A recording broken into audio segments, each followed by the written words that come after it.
急難使我哋尋找永恆。有一日嘅下晝，我喺大埔那打素醫院裏邊參加會議，啱啱就睇到喺大埔火災現場嘅情景。一條好長嘅人龍，佢好沉靜咁樣去攞住嗰啲白花，行去嗰一堆燒到黑色嘅樓宇。呢一種憂鬱嘅顏色，將會長期留喺好多人嘅心裏邊。死難使人向自己去問一問，就係其實我哋而家真正嘅需要究竟係啲乜嘢？係錢啊、地位啊，定係要靚呢？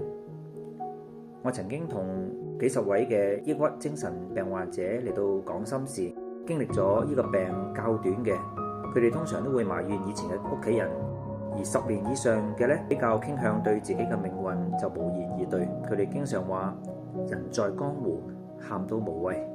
嗰幾年我裏邊，我勸服一啲嘅病患者，跟住我嚟到去探訪嗰啲接近復發階段嘅中途宿舍嘅舊友，開心見到佢哋好多都改變咗孤僻嘅心態。原因就係原來同是天涯淪落人，一齊享受公園嘅散步，大談青山大家庭嘅趣事，去體驗乜嘢先至係莫逆之交。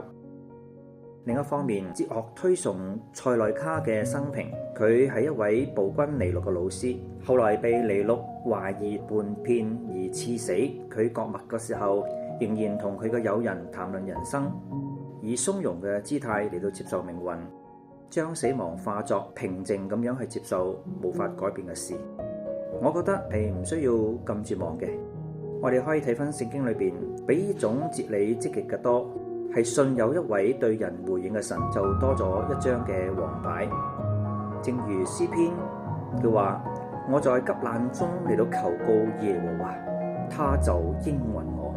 憂鬱嘅人可以去睇聖經嚟到改變內心嘅視覺，去改變孤僻嘅心態，發現心靈嘅寬闊度，同縮窄嘅希望有一種強烈嘅對比。聖經解釋呢個急難呢嘅作用。原來咧係要驚醒咗人，叫人去發覺自己喺靈嘅裏邊，原來係冇安息嘅原子嘅，冇信仰嘅人只係寄居喺冇永恆嘅苦惱當中。我哋要好似去尋找親切共處嘅家人一樣，心裏邊去醒悟過嚟話：我要起嚟到我嘅神嗰度去，就係嗰一位稱為以馬內利嘅耶穌基督。以馬內利嘅意思就係神與人同在嘅意思。耶穌嚟到世上係為要將人從罪惡裏邊去拯救出來，係歸回自己，係與人同享永恆嘅愛。